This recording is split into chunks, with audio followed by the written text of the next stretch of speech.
all day. So what am I doing all day? Making YouTube videos, trying to go viral, of course, but obviously going to the gym, eating food, and traveling to different countries around the world, meeting interesting people. But that gets boring, right? So I've been doing this for 2 years now, and I'll be honest. Like for example, there are tours to do in Suriname, and I don't really want to do any more tours per se because they're going to go look at what mountains. They're going to go look at more waterfalls. Um, they're gonna, what else are they gonna do? I mean, there's only so many things that you can look at in nature.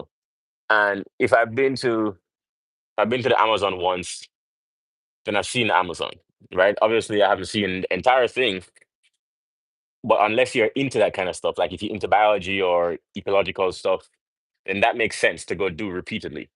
But I've seen the waterfalls, I've seen the trees, I've seen, unless it's like the biggest or the smallest or the widest or the deepest or the fastest, something, it's not that exciting to go and see it again. You understand what I'm saying?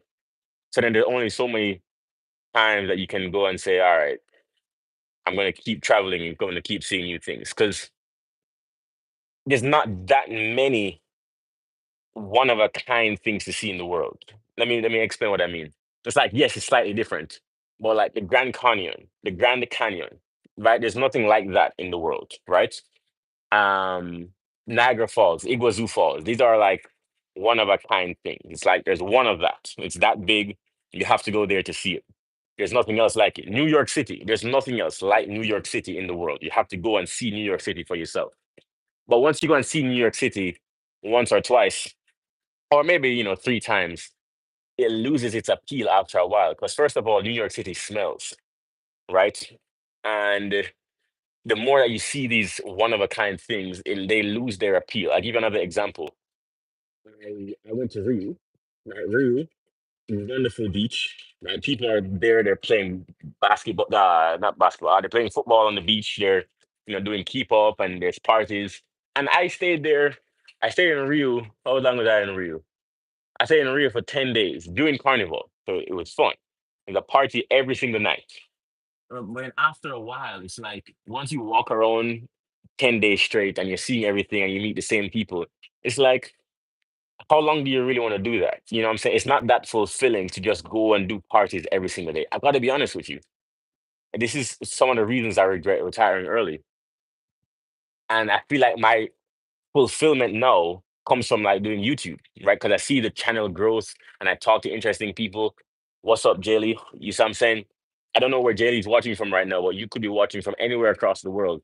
This is actually more fulfilling than, just walking around in a new city and just like, taking pictures of random stuff. This is a lot more fulfilling. You see what I'm saying?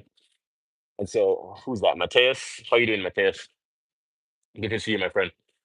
Tell me where you're watching from, Mateus, because that name sounds European. Tell me where you're watching from. Mateus sounds European. Yeah, that's the only thing. I regret retiring early just a little bit.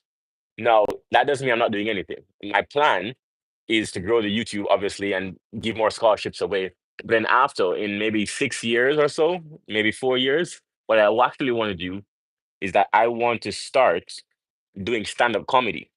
So then I retired. I'm traveling the world. I'm going to Africa next year. Africa is going to be so much fun. I'm going to go everywhere in Africa, just like I did everywhere in South America. But then after Africa, I'm going to Asia and then Europe. And then I'm going to start my comedy career. Here's the thing. That is much more exciting to me. I'm so looking forward to stand-up comedy that even right now I watch comedy and I take notes and I have plans for what I want to do and what I want to talk about.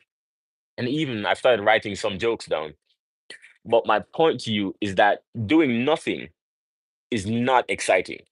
Retiring early, yes, having financial freedom, that's great. So, like financial independence, retire early, that's the FIRE movement, FIRE, financially independent, retire early. But retiring early, tough. It's not as great as people think because then you don't have motivation. Like I was so much more motivated to work when I had to. But now it's like I struggle to keep a routine sometimes. And, that's the part of